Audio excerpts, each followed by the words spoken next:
Hi, this is Charles X. White, This is State Representative Ron Reynolds. inviting you as our special guest Monday night at 6:30 p.m. We have issues that we have to talk about, and we have to solve them, and we have to address them. We're going to talk about HCC, HISD, TEA, and corruption at City Hall. Yes, and we're also going to have an update from our state representative, Ron Reynolds, on some legislation that impacts education as well. I'm at the Capitol. We're in the legislative session right now, and I'm asking you to join me Facebook Live on Charity Productions on Monday at 6:30. We're going to have a very informative discussion about the state of public education in Texas. It's at a crisis. There are so many issues dealing with diversity, equity, and inclusion, vouchers, HISD takeover by the TEA, and so many other issues. I want you to join me as we have a real live, in-depth conversation with Charles X. White. Join me Monday, 6:30 p.m. Be there. They're coming through the front door, the back door, and the window. Yeah, we're going to talk about everything.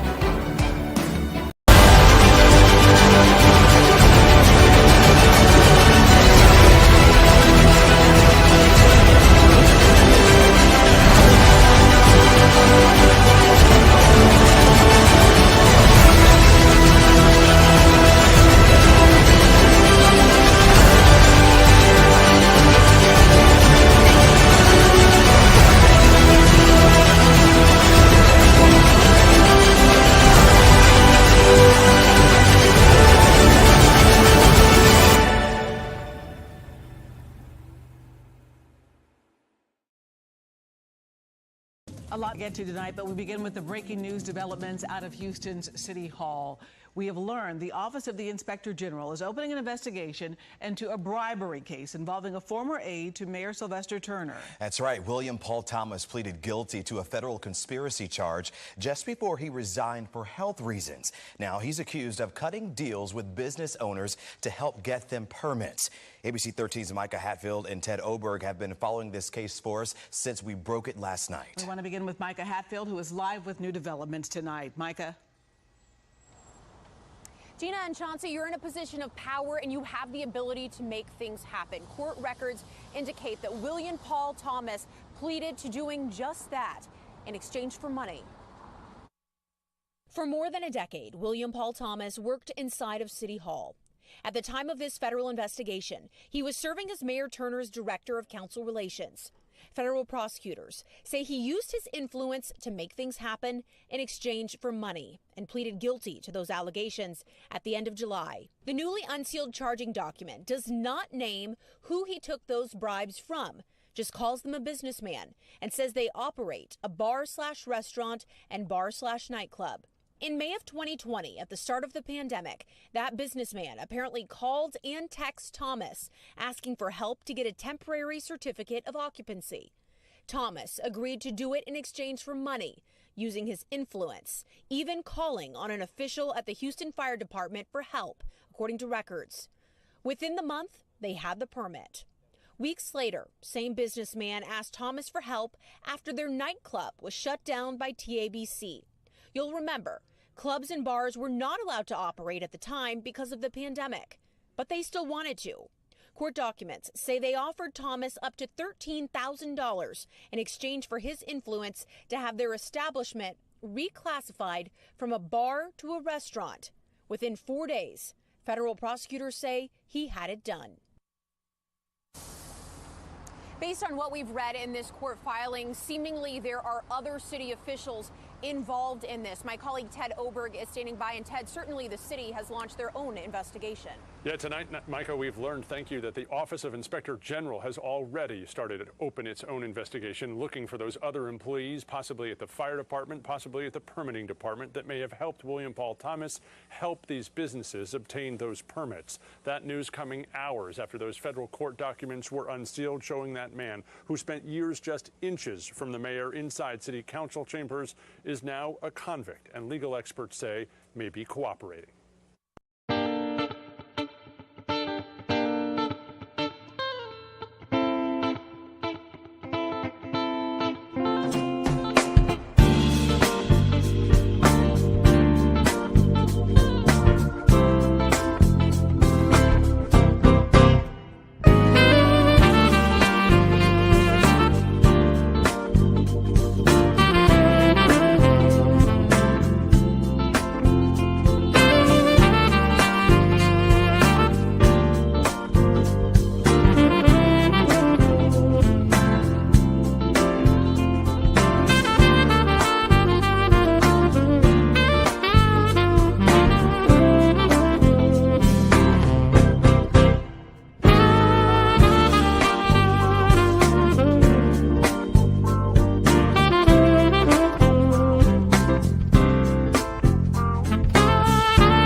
Good evening. Good evening.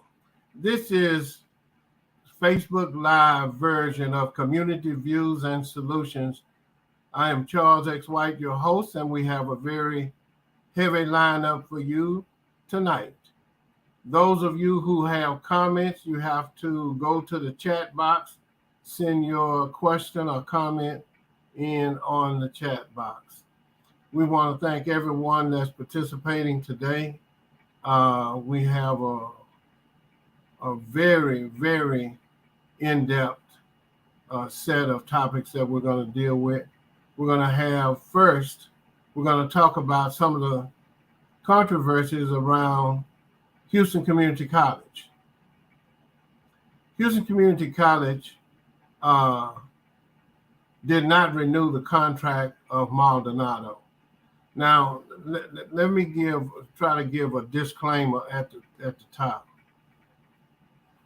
Everybody, elected official, particularly, does some good.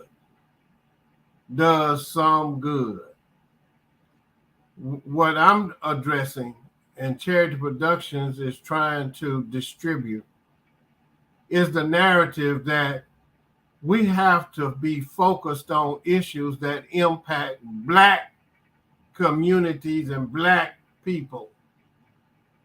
We all want to, so somebody wants to mix us in the bottom of the bowl and say it's got to be diverse. Or the Hispanic, the Latinos are not worried about backlash of them pushing their agenda. Have you seen the Ripley House? Have you seen Armour? Have you seen the 4- and 6-story buildings, modern facilities that they have to distribute social service? Where are the Black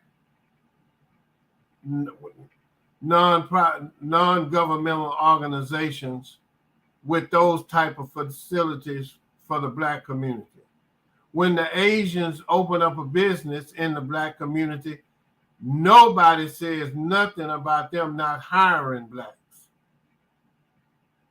What about that? And nobody is ashamed of it except Blacks. We are ashamed of it more than the people that's promoting themselves. When white folks do what they do it. I don't know what's wrong with us.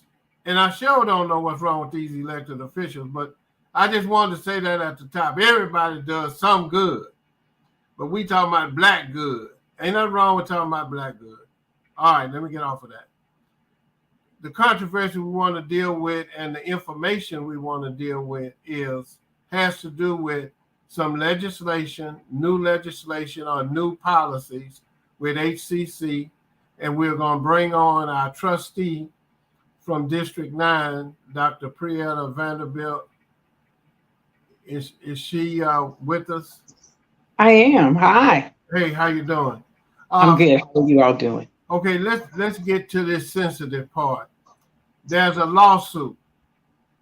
I think Attorney Hall, Benjamin Hall, has filed for discrimination.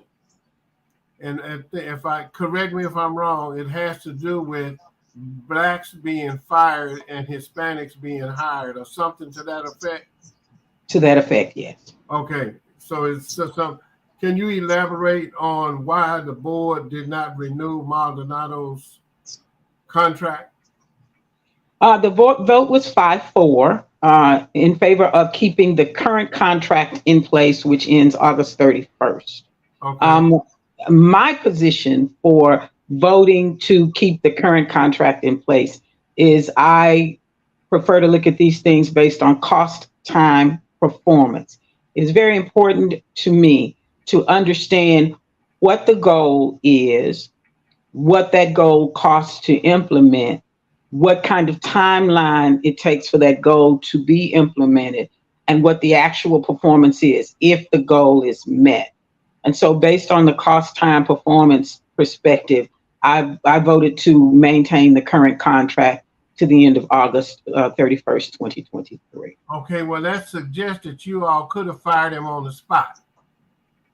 Is that right? Well, Yes, the board always has these opportunities or actions that they can take, but the question posed to the board on the docket for public record was to approve or disapprove of a contract that was presented. So the vote was to not accept the contract that was presented. Okay, what kind of objectives did he meet and what kind of objectives did he not meet?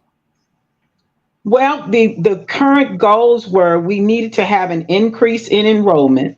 We needed to make sure that we were meeting state statutes. We needed to make sure that we maintain compliance. The goal of increasing student enrollment was the key. Our student enrollment decreased again. This is every year our student enrollment has decreased. How many years, successive years has that been? I think 7. So each year we have lost 5% a year. In the years where we had natural disasters, it was more. During the COVID years, I think we lost somewhere between 19 and 20 or 20,000 students. So walk us through this. So what type of plan or meeting did the trustees have with the chancellor as a corrective action plan based on COVID, based on before COVID, based on after COVID? We don't necessarily do a corrective action plan. We submit to the chancellor what we believe the goals should be for the next year. We set what we perceive to be conservative goals in lieu of the fact that we were facing COVID. We did face the 51-inch flood. We did face the freeze. We take those things into account, but we still wanted to see an increase in enrollment, although it was a modest increase, and that was not realized. Okay, so moving forward, what steps are you going to hire a new public relation company? Are you going to get more staff to do something? How do you move forward? A new public relations company is already in place. That happened a few months ago. We did have Deitster, Brad Deitster. So that contract ended, and we voted for a new contract. So the current contract is still going to have to look at what the board expects in terms of increased student enrollment. So we expect to see a new plan put in place, because as you know, we have to look at every community based on what its perspective is in terms of education and how we successfully engage them. Okay, so you keep saying the student enrollment. So is your student enrollment tied to funding, like funding is tied to student attendance at HISD? Yes, it is. It's not necessarily attendance. It is contact hours. So the number of hours, the number of courses that a student takes, if you take a 3-hour course, that's the equivalent of 36 contact hours. We are paid by contact hour, a little over $3 per contact hour. However, we spent the last year as community colleges, chancellors, trustees, and a few legislators looking at our current, I think, 40-year-old funding formula, very old funding formula that no longer met the needs of fulfilling the cost factors for community college. So House Bill 8 is it is a direct request as a result of us spending 1 year determining what community college really needed to move forward according to what was called the 60 by 30 plan, which is by the year 2030, 60% of Texans should have some sort of certification, degree, something, technical skills, trades that is offered by the community colleges. And so we realized that we did not have appropriate funding with just the contact hours and operations. So that House Bill 8 is currently has a very, very good rapport with the state legislators, and we're confident that it will pass. Okay, so we know you're at a conference and you have another module to go to, but let me ask this question. What is the outlook for the next 2 years of progress with enrollment and curriculum for HCC in your district? My goal has been to increase enrollment in District 9 to 4,000 people, whether they take 1 course, 3 courses, 5 courses. My second what I perceive to be my most important focus is to increase dual credit enrollment. Dual credit enrollment was minimum in my district. It was restricted to South Early College High School, which is a dual credit, which is an early college high school. Worthing High School is now an early college high school. We've also brought on board Madison High School and Westbury High School as dual credit high schools. Dual credit is crucial for our students. So I am asking that President Siddiqui, which is half of my district, and President Madeline Barillo Hopkins, which is the other half of my district, will take a much more aggressive approach for dual credit high school students. We need those students. And dual credit, if you remember, also includes skills and trades. Our high school students can take our skills and trades classes for certification. Whoa, right there. So when you say they can take the courses, what are some of the courses that you offer now and how much do they cost? Dual credit is free. No, the one with the trades.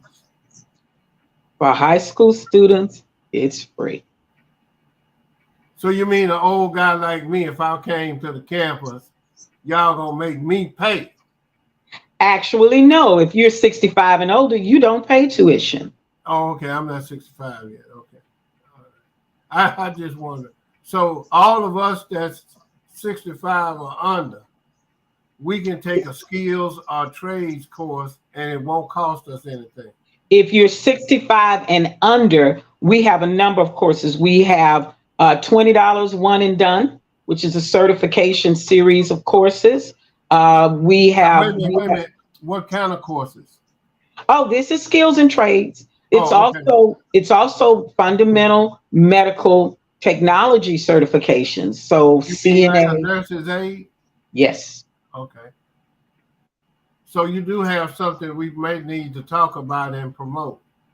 Absolutely. This is important because we have new pathways that if you take a CNA course, for example, the next course you can take is a patient care technician, and then you can take a third course, which puts you on a pathway to maybe being a respiratory therapist, phlebotomist, that kind of thing. We learned that having pathways works much better for students instead of just giving them one certification and that's all they focus on.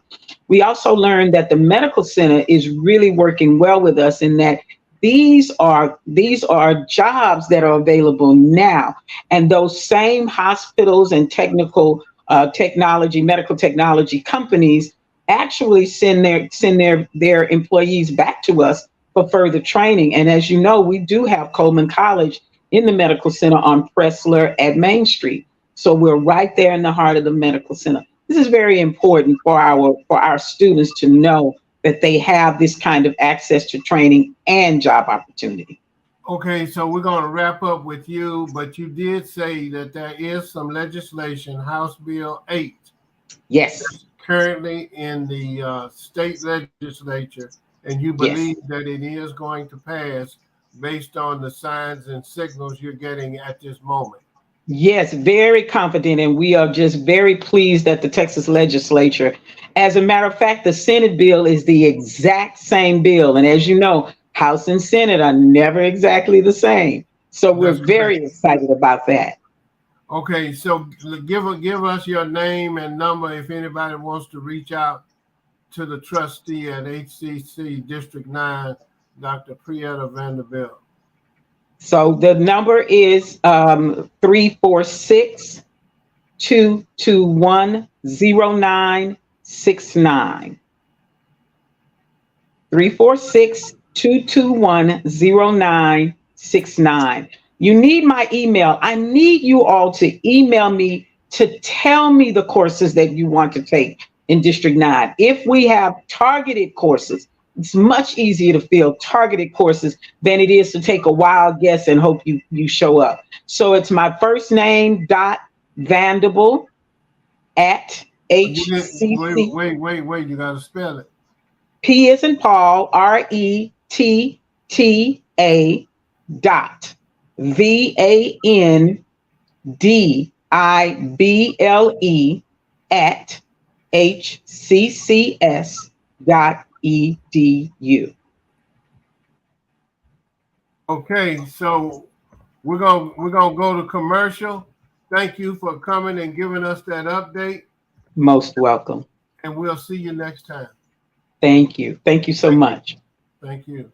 38 years of community impact, serving the people. Charity Productions lead the way. Community-based service. The Community Partnership Exchange Breakfast is a community-based effort launched in 2002. These breakfasts are designed on a first-come, first-served basis. Our core set of principles revolve around fact-based information distribution and community participatory research. Our mission involves attracting stakeholders to become action-oriented advocates using fact-based presentations.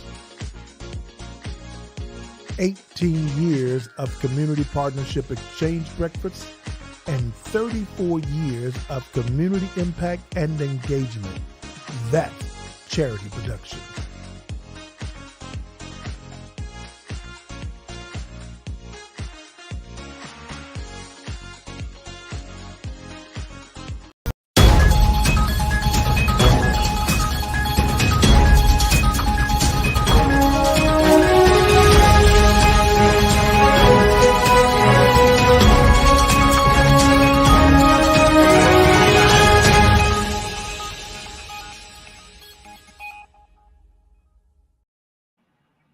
Okay, welcome back.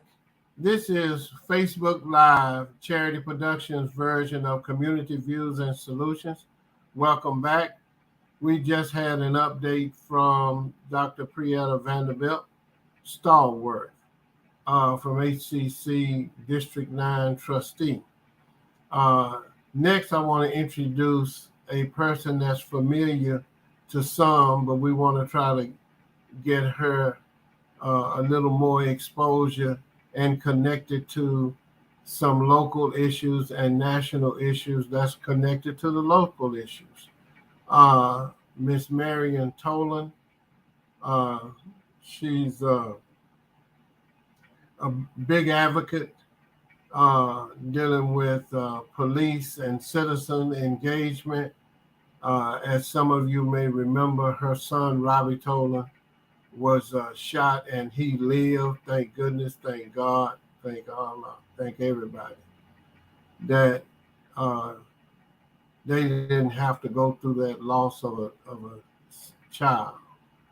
But she's been on that front and she's moving around nationally giving talks, and we are trying to convince her to accept a post that she's fit, she's very capable of handling. And you'll hear more about that later. But Miss Tolan, how you doing? I'm good. Thank you for having me. All right. So look, for those people that don't know you, give us a cameo shot of what you're sometimes, because when I call you, you're in this city, you're in that city, you're at this function, you're at that function. Since the court case that went up to the U.S. Supreme Court, am I right? Yes. Let's start there and then come on down to now. Okay. Well, in the officer who shot my son was indicted, but he was found not guilty. And after we got that not guilty plea, the judge came in on a Saturday and dismissed our case based on qualified immunity. And we hear about qualified immunity in the news every day. And that is basically that police officers are getting off the hook when they have created crimes because they're police officers and they are considered to just be doing their jobs. And so she dismissed our case, and we only had 30 days to file an appeal. And she also ordered us to pay the officers' court fees, which were almost $7,000. And wait a minute. What'd you say about $7,000? The judge, when she dismissed our case, she ordered that we pay the officer who shot my son. We had to pay his court fees, and which was almost $7,000. And then we petitioned the court. We said, well, we're in the process of filing an appeal. Can we put a stay on that, a hold on that payment until we get our decision from the appeal? She said, indeed not. She wanted it to be paid immediately. And we went to, people said, oh, don't do it. You're not going to win. Don't sell your house. Where he lived, and you're just supposed to be happy with that he lived, which we were ecstatic that he lived, but he never should have been shot, and we still had a fight.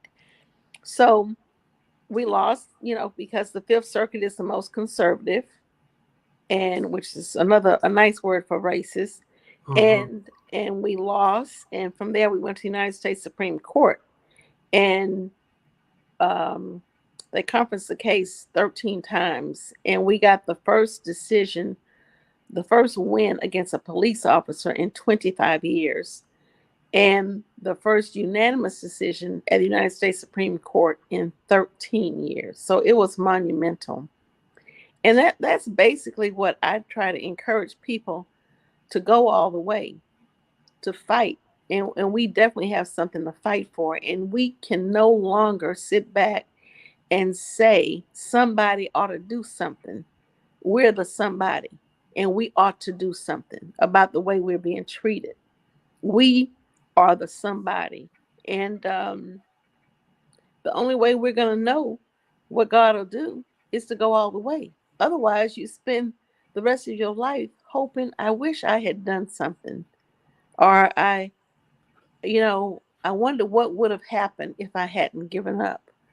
And that's basically what my message is a lot to people, to these mothers of police violence victims and other crimes and disadvantages in our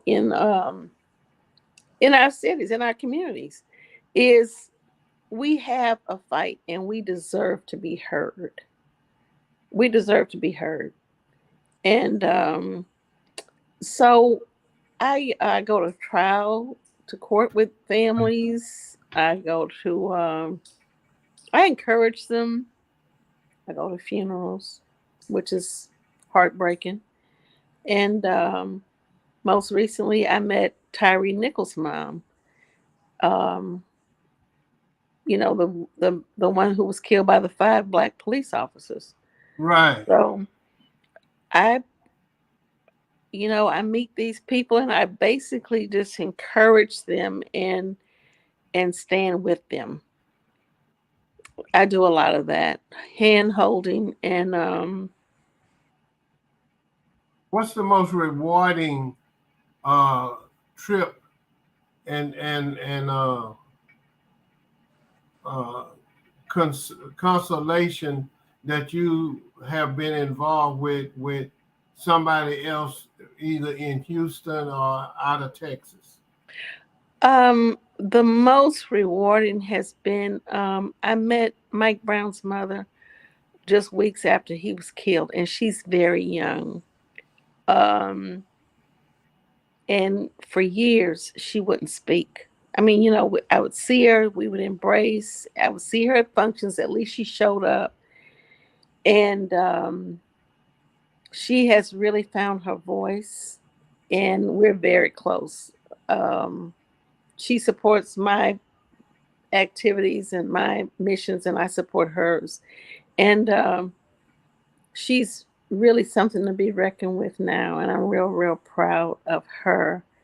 She's working on a bill that's before Congress right now for mental health, because when these families are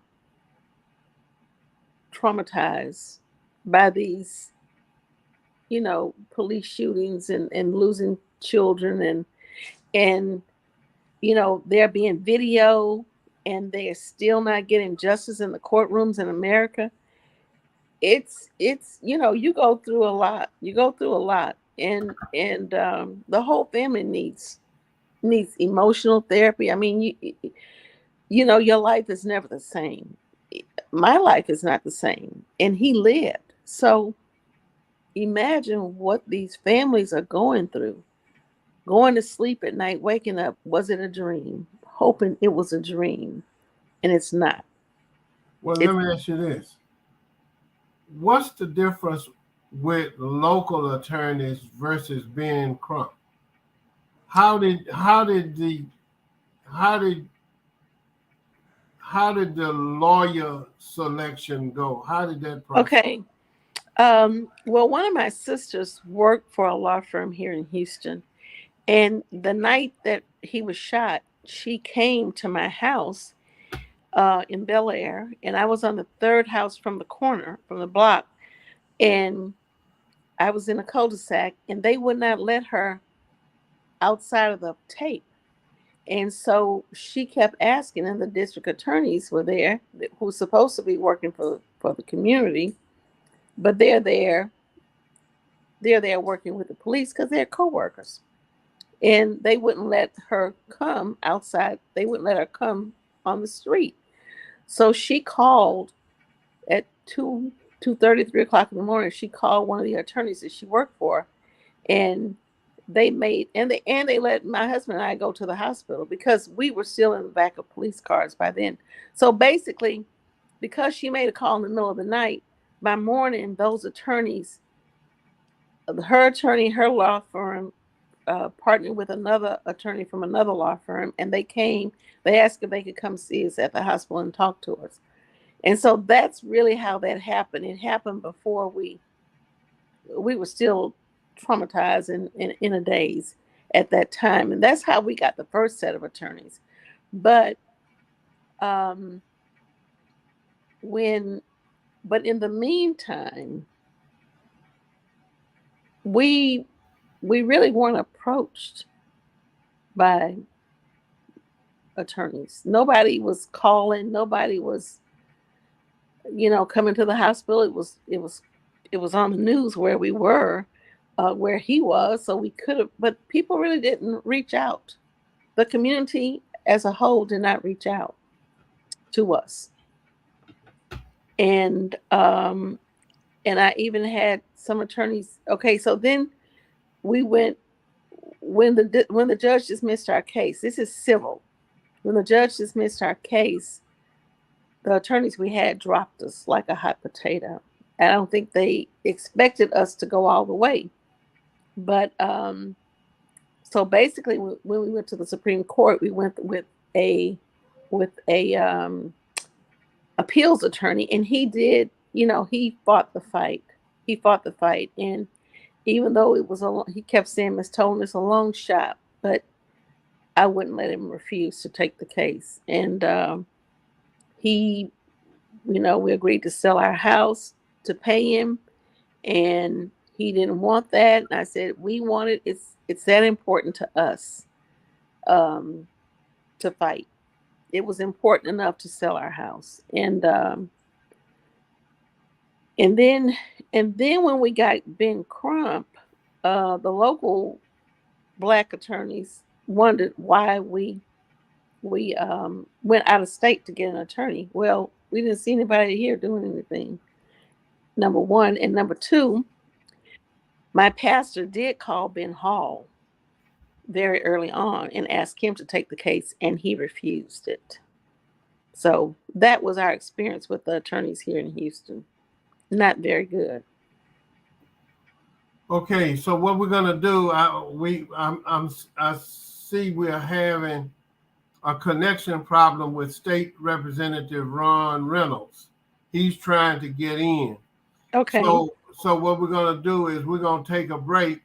Okay. And it's about a 4-minute break. We're gonna play these promotions. We're gonna try to get him in, and then we're gonna resume the conversation after we get him in and come back to you. And we're gonna talk a little bit about TPAC. Okay. Okay.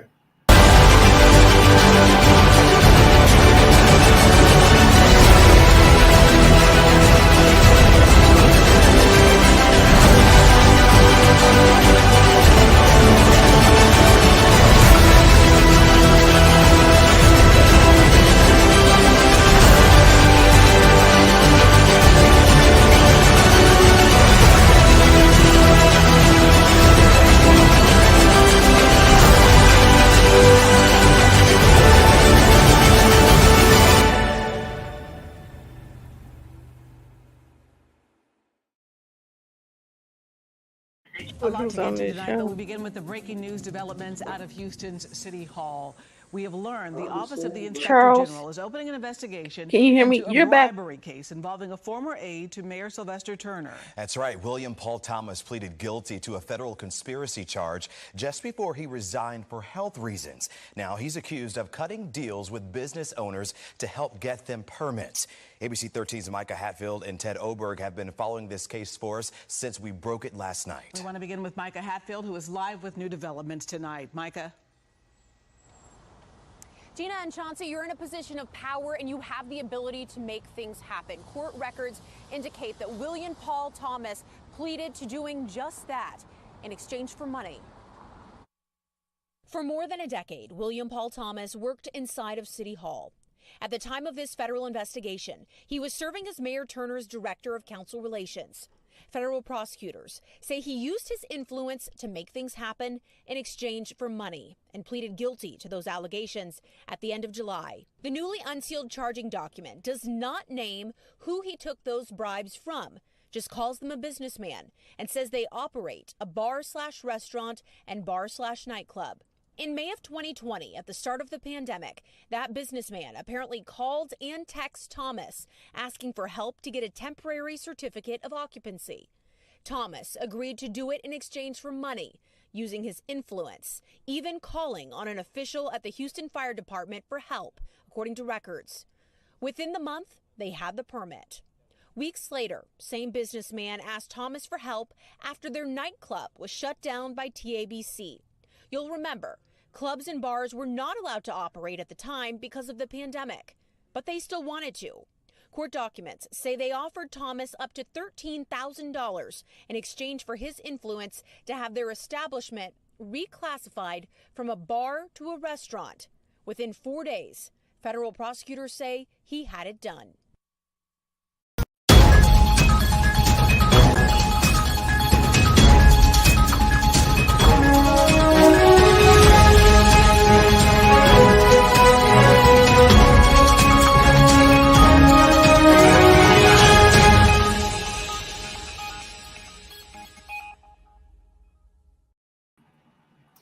Okay, we're back. We have Marion Tolan on the line, and we if anyone has State Representative Ron Reynolds' number, ask him to look at his email and to click on the link so he can get in to the show. We have called him and texted him and emailed him. So if you have his number, we have his number, but if you have it, he might pick it up for you. So let's talk a little bit about TPAC. Okay. The People's Political Action Committee, which you are part of, and we've been somewhat stagnant for the last 3 years, of course, dealing with the pandemic and all that. And we're trying to, in this particular 7 months, resurrect the People's Political Action Committee. And we're gonna approach you about heading it up and trying to see how we can make that work. We need a platform. We need voices with an S. Yes. And you have lived and demonstrated that what it takes to understand the process, what it takes to understand how and why we need to advocate for ourselves and not necessarily wait on someone else to advocate. It's good to have a choir, but sometimes you have to have soloists, and the soloist will bring the other singers, to the choir. So at this point, we want to thank you just for the consideration of taking on TPAC, and hopefully by the May 18th breakfast, we will have reached some type of a card, and we should be able to maybe hopefully introduce you at the May 18th breakfast.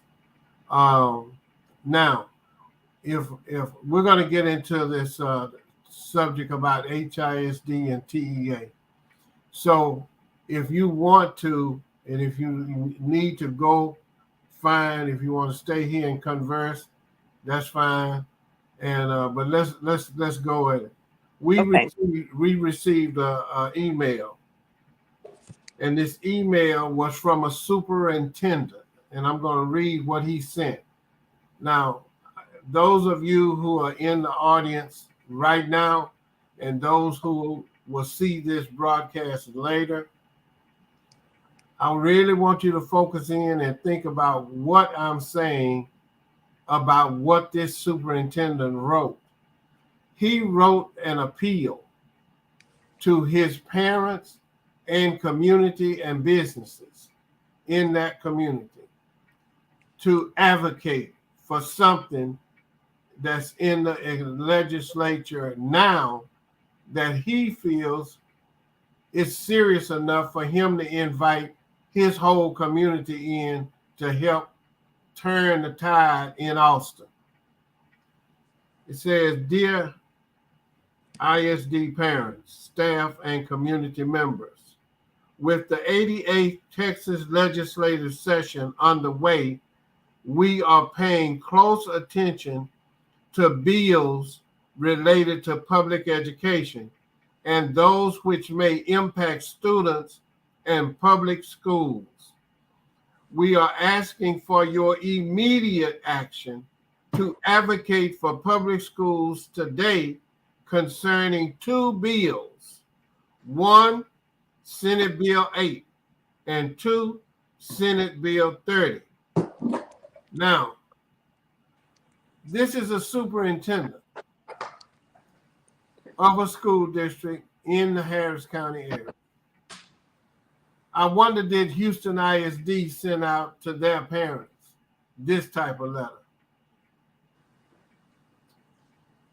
If anyone got a letter from the superintendent of HISD or any other district asking for the parents and the community members to advocate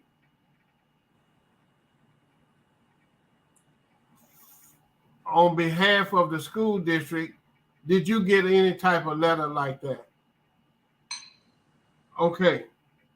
Now, that's one part. Now, if Representative Reynolds does get in, he's going to finish, because I'm just highlighting the things that he was going to talk about himself and encourage us to to contact the legislators in Austin. Now, let's talk about TEA takeover of HISD. I want to add some background information on that.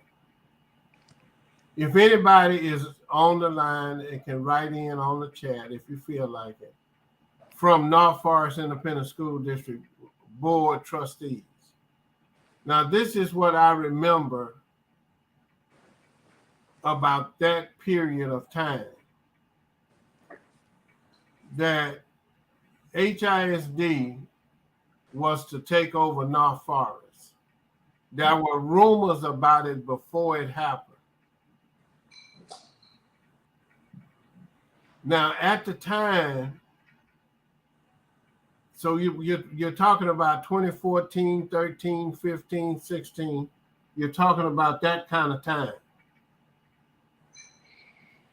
In 2014, several of us, Ms. Provost, Travis McGee, several community people, we filed a discriminatory complaint against HISD with the U.S. Department of Education, Patterns and Practice. It was at that time in 2014, we were informed that there were monitors from TEA in HISD at that time.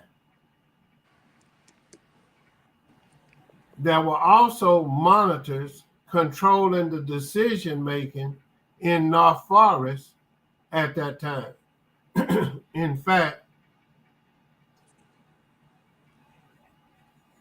the monitors had been in North Forest between 3 and 5 years. Now, one of the reasons that they supposedly were closing North Forest was because of low scores, academic probation. My question would be, how can HISD take over North Forest ISD when monitors are in both schools? And why would you penalize North Forest ISD and the decision making was done by TEA monitors? That's all mixed up. So there's a lot of conversation going on. It's a lot going on, but we need some of that context information about how this thing shakes out, because to me, ultimately, it's still about the land, the neighborhoods being gentrified, the redistricting lines drawn, and new construction is pricing infill and existing homes, forcing people's taxes up. And no elected officials that I know of are addressing. Now, I stand to be corrected.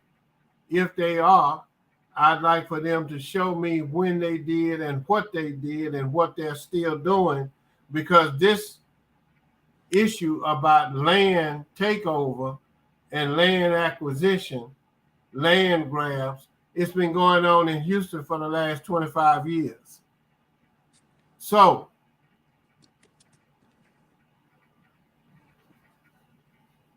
to the audience tonight,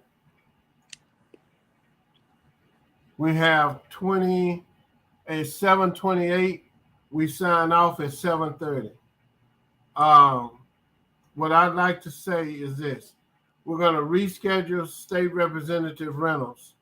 We may have to reschedule him for next Monday, because these broadcasts for Facebook are once a month and the Teletown is once a month. So both of them are on Mondays, the last Monday and the first Monday. We appreciate you for being a participant. We'll continue to reach out to State Representative Reynolds, reschedule it, we'll promote it. He did text me and he said he was trying to get in, but so far he hasn't been able to get in. But this is the way it is in the communication and media. Sometimes it works and sometimes it works better. This is Charles X. White, your host with Charity Productions, Facebook Live, Community Views and Solutions version. Take us away, Maestro Engineer.